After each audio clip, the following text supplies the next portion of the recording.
ગુજરાતના પાટણ અને કચ્છમાં રણ વિસ્તારને આગળ વધતું અટકાવવા સરકારે હરિયાળી અને વનીકરણ યોજનાઓ અમલમાં બનાવી છે અને આ વિસ્તારમાં બાવળનું વાવેતર કરાયું છે।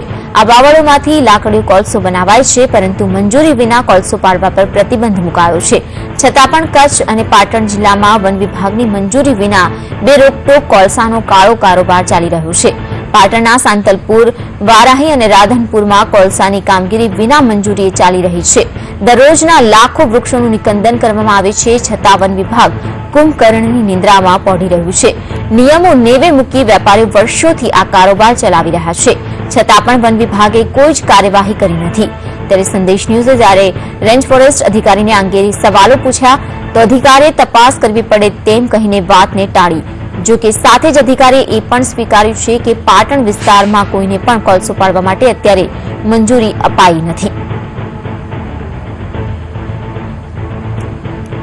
તો જે પ્રકારે કોલસાનો કારોબાર ચાલી રહ્યો છે તેને લઈને કેટલાક સવાલો હવે ઉઠી રહ્યા છે। મંજૂરી નથી છતાં કેવી રીતે વર્ષોથી આ પ્રકારનો કારોબાર ચાલી રહ્યો છે તે પણ સવાલ છે કે મંજૂરી ન હોવા છતાં કેવી રીતે આ વેપાર થઈ શકે, પ્રતિબંધ છતાં પણ કેમ વેપારીઓને કોઈ જ ભય નથી રહ્યો।